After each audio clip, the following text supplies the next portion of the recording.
Hello बच्चों, कैसे हो तुम लोग। आज हम लोग फिर से स्टार्ट करेंगे 12 का वो टॉपिक है जिसका इंट्रोडक्शन हमें पढ़ना है 11th क्लास में एज ए बेसिक टूल, जिसका यूज़ फिजिक्स में होगा। वेक्टर तुम लोग पढ़ोगे उसमें होगा, कोऑर्डिनेट ज्योमेट्री पढ़ोगे उसमें होगा। तो वो टॉपिक है आज का हमारा डिटर्मिनेंट।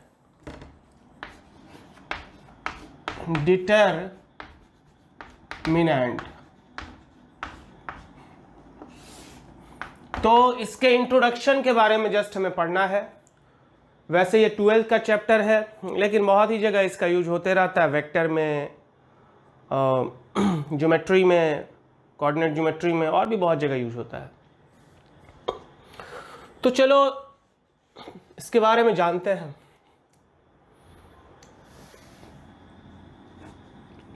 कोई एक्सप्रेशन है AD माइनस BC, ये एक एक्सप्रेशन है। इस एक्सप्रेशन को अगर हम डिटर्मिनेंट फॉर्म में लिखें तो ये हमारा डिटर्मिनेंट का सिंबल है A, B, C और D। ठीक है, ये डिटर्मिनेंट का सिंबल है। हॉरिजॉन्टल लाइन को कहते हैं रो, तो ये हमारा पहला रो R1 और ये हो गया दूसरा रो क्या R2। और वर्टिकल लाइन को कॉलम कहते हैं, तो ये हमारा फर्स्ट कॉलम है C1 और ये सेकंड कॉलम है क्या C2। ठीक है, यहां पर दो डायगोनल है, एक तो ये डायगोनल है, ठीक है, और एक दूसरा ये डायगोनल है। इस डायगोनल का नाम है प्रिंसिपल डायगोनल। कौन सा डायगोनल? Principal diagonal. और ये जो डायगोनल है इसका नाम है सेकेंडरी डायगोनल।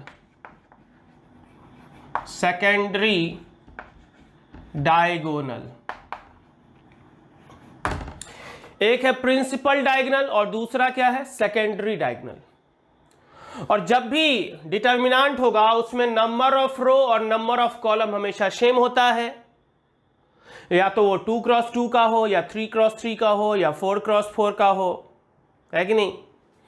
जब भी डिटर्मिनेंट होगा उसमें नंबर ऑफ रो और नंबर ऑफ कॉलम क्या होगा? Same. And value of determinant होता है, value of determinant is equal to क्या है?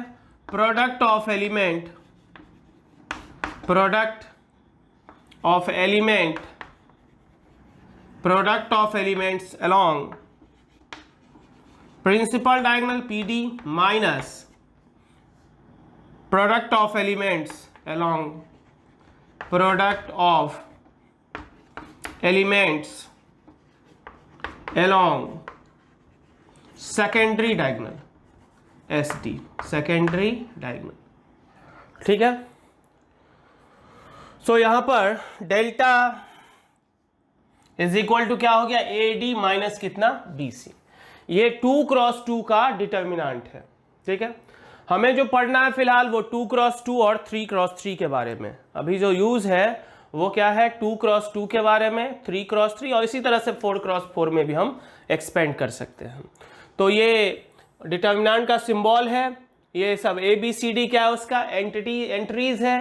ठीक है, और ये एक डायगोनल है जिसका नाम है प्रिंसिपल और ये दूसरा सेकेंडरी। हॉरिजॉन्टल लाइन को क्या कहते हैं? रो, तो ये फर्स्ट रो, ये second row. Vertical lines column कहलाता है, तो ये फर्स्ट कॉलम है और ये सेकेंड कॉलम है। ठीक है, जैसे 1 3 2 -5 कितना होगा इसका वैल्यू? -5 माइनस 3 2 जा 6, दैट इज कितना? -11। डिटर्मिनेंट का जो वैल्यू है वो पॉजिटिव हो सकता है, निगेटिव हो सकता है और जीरो, तीनों हो सकता है। डिटर्मिनेंट का वैल्यू पॉजिटिव, निगेटिव और जीरो कुछ भी हो सकता है। आया समझ में? ओके, अब 3x3 का एक डिटर्मिनेंट देखते हैं। बेसिकली हमें 3x3 का ही यूज होने वाला है, क्योंकि अभी हम लोग उतना ही पढ़ रहे हैं जिसका यूज हम कर सके 11th में। तो 11th के पॉइंट ऑफ व्यू से हम लोग अभी पढ़ रहे हैं। 3x3 का डिटर्मिनेंट कैसे एक्सपेंड होता है वो देखते हैं। A B C D E F G H I, ठीक है, ये डिटर्मिनेंट है। तो क्या होगा देखो ध्यान से, इसको एक्सपेंड कहां से करेंगे, तो किसी से भी जाके कर सकते हैं, first row, second row, third row, या first column, second column, third column, कहीं से जाके हम इसको एक्सपेंड कर सकते हैं। चलो इन जनरल हम लोग फर्स्ट रो फर्स्ट कॉलम से ही एक्सपेंड करते हैं, तो हम फर्स्ट रो सभी कर रहे हैं। ए इंटू ए है यहां पर, तो ए जिस रो और कॉलम में है उसको छोड़ दो, ए जिस रो में है और कॉलम में है उसको छोड़ दो, ठीक है, ए जिस रो और कॉलम में उसको छोड़ दो, तो बाकी क्या बचा उसका डिटर्मिनेंट क्या, E F H I, E F H I. A first row में हम एक्सपेंड कर रहे हैं, तो फर्स्ट रो और तो पहला एलिमेंट ए है, तो ए इंटू जिस रो में ए है और कॉलम में उसको छोड़ दिया, ई एफ एच आई का डिटर्मिनेंट। फिर साइन चेंज होगा, अभी ऑप्शन है हमारे पास, इधर जा सकते हैं या फिर नीचे भी आ सकते हैं, हम रो में जाके कर रहे हैं, तो साइन चेंज हो जाएगा minus B, alternately sign change होगा, प्लस है तो माइनस। अब क्या होगा यहाँ बी, तो बी जिस रो में है उसको ढक दो और जिस कॉलम में उसको ढक दो, तो क्या बच दिख रहा है तुमको, डी एफ जी आई दिख रहा है कि नहीं, बी जिस रो में उसको ढक दो, जिस कॉलम में उसको ढक दो, तो क्या दिख रहा है, D F ji I, D F ji and क्या आई, और प्लस सी इंटू सी जिस रो और कॉलम में उसको ढक दो, तो क्या हो जाएगा, D E G H, D E G H, D E G और एच, समझ गया। इस तरह से हम इसको एक्सपेंड कर सकते हैं। एग्जाम्पल देखते हैं, 3 - 1 2 5 - 2 5 1 6 3 2 1, इसको एक्सपेंड कर रहे हैं हम लोग, क्या होगा, फर्स्ट रो में जाके एक्सपेंड करें, 3 इंटू डायरेक्ट चाहे तो गुना कर सकते हैं, जिस रो कॉलम में उसको ढक दो, तो 1 इंटू 1 1 1 माइनस 12 1 माइनस 12, ठीक है, 1 माइनस 12, ये स्टेप हमने छोड़ दिया, ठीक है। फिर साइन चेंज होगा तो माइनस माइनस 1 तो प्लस 1 हो जाएगा, साइन चेंज हो गया। अब क्या होगा, 1 जिस रो कॉलम में उसको ढक दिया, तो 5 इंटू 1 5 5 माइनस 18, 5 माइनस कितना 18, ठीक है, और फिर साइन चेंज होकर प्लस सी, सी जिस रो और कॉलम में है इसको, दैट इज -2 यहां पर है सी के जगह पर, तो -2 जिस रो और कॉलम में उसको ढक दो, 10 माइनस 3, 10 माइनस कितना 3, ठीक है। अभी जितना भी आया -11 इंटू 3 -33 -13, 10 माइनस 3 कितना 7, 7 इंटू 2 -14, ठीक है। सो माइनस में ही साइन आएगा, 4 3 7 3 10, 2 1 3 3 6, ठीक है। सो टोटल वैल्यू कितना है अपना -60, टोटल वैल्यू डिटर्मिनेंट का कितना है -60, ठीक है। फिर से एक बार इसको देखते हैं क्योंकि थर्ड ऑर्डर का ही जरूरत है। 3 लिया, 3 जिस रो और कॉलम में उसको ढक दिया, तो 1 इंटू 1 1 1 माइनस 12, ठीक है। 3 पहले लिया, 3 जिस रो और कॉलम में उसको ढक दिया, 1 इंटू 1 1 1 माइनस 12, ठीक है। फिर साइन चेंज हो गया तो माइनस होगा साइन, तो माइनस पहले से तो प्लस हो गया, तो 1 इंटू 1 ये -1 जिस रो कॉलम में उसको ढक दिया, 5 इंटू 1 5 5 माइनस 18, फिर साइन सेम रहेगा तो -2 जिस रो कॉलम में उसको ढक दिया, 5 इंटू 2 कितना 10, 10 माइनस 3, ठीक है। तो ये कितना आ गया -60, कितना आ गया -60। तो इस तरह से डिटर्मिनेंट का हमने वैल्यू निकाला। अब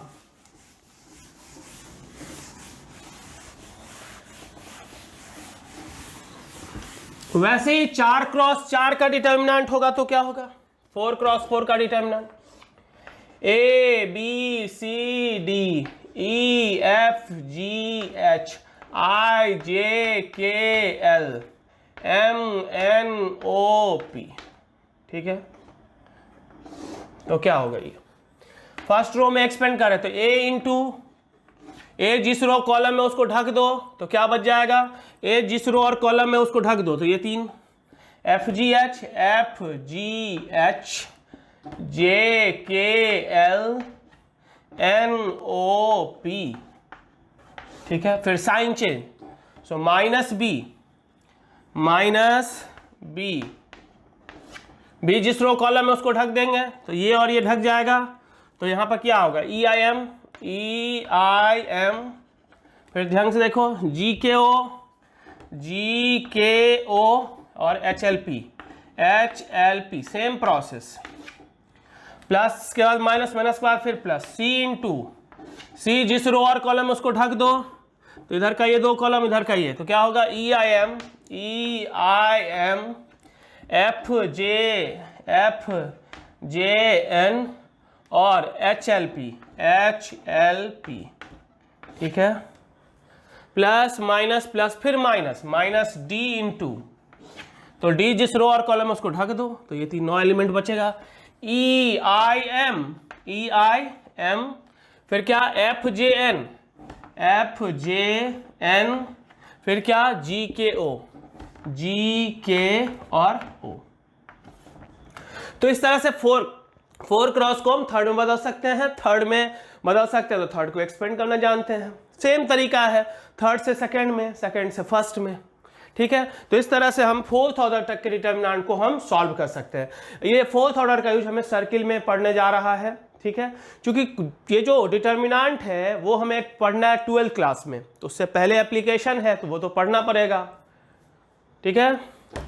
चलो अब आगे इसका कुछ प्रॉपर्टीज हम जानते हैं, प्रॉपर्टीज क्या है वो देखते हैं, और कैसे इसका यूज होगा वो भी हम लोग देखेंगे।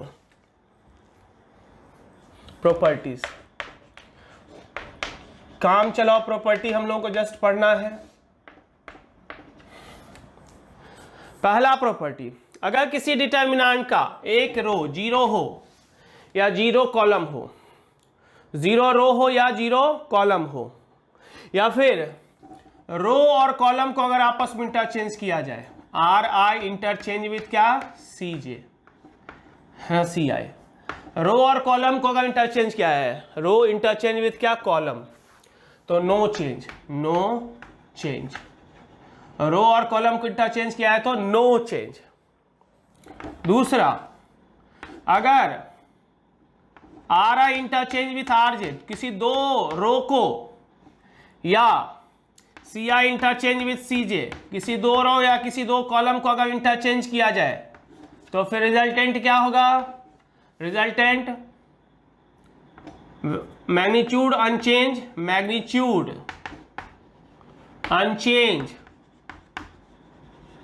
बट साइन चेंज, डिटर्मिनेंट का साइन चेंज हो जाएगा, यानी माइनस से मल्टीप्लाई हो जाएगा। कब, जब किसी दो रो को या दो कॉलम को आपस में इंटरचेंज करेंगे, ठीक है। अगर डिटर्मिनेंट के पास 0 रो हो या 0 कॉलम हो, value of determinant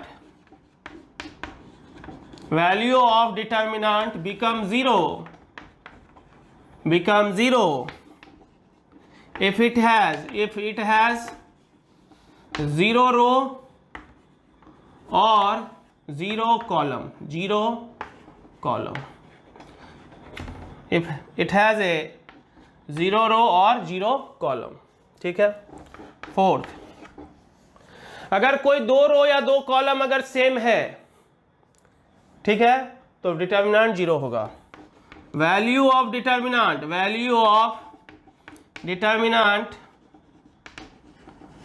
become 0 if any two rows or columns are same, R क्या, सेम। और फिफ्थ प्रॉपर्टी, हम लोग ये लिख सकते हैं, R I is equal to